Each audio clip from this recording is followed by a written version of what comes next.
basically the problem is even if you live near a makerspace or you happen to have a laser cutter, there is still a lot that goes into doing a project that's kind of on the front end that sometimes you just do not feel like doing, like sourcing parts or cutting something out on a laser cutter, making a CAD file, all these things that go into sometimes making a project that can be really annoying when sometimes you just want to build.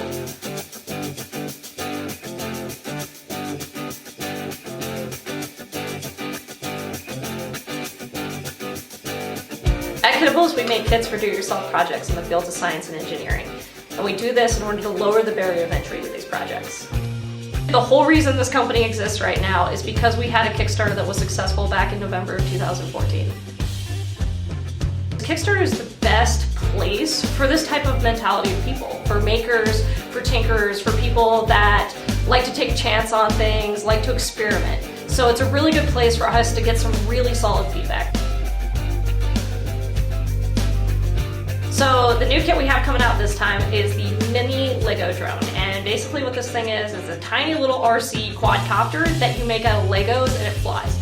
The beauty of this thing is you're gonna crash it because it's a quadcopter. You will crash this thing, and the difference is you just pick it back up, glue it together, and go again.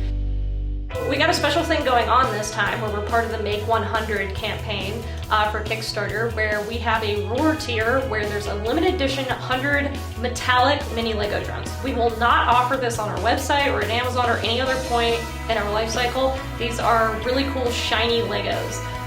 We also have one tier where you can just buy the normal Lego drone in an assortment of colors.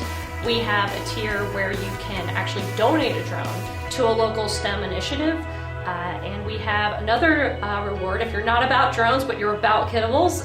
We have what we call the Wigglebot, which is this little thing. It's a motor, it's a battery, it's some Sugru, a Lego, and you kind of make this thing that just like bounces around your table. Super simple, really easy project for someone that's just getting into it, and it's kind of fun.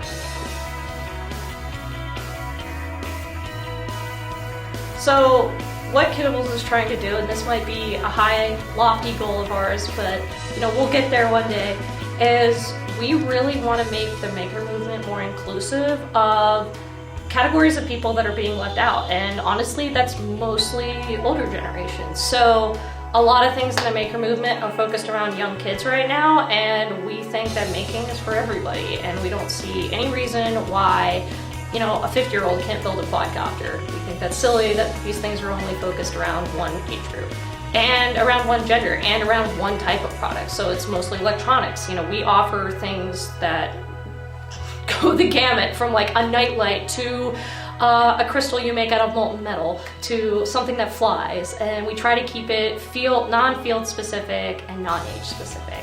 And the whole idea is that we build a community that is innovative, that believes in making, that touching things with their hands. We live in an increasingly digital society, and although that's really cool and it helps us out in a lot of ways, it's made us lose touch a little bit about where our products come from, what actually goes into making it.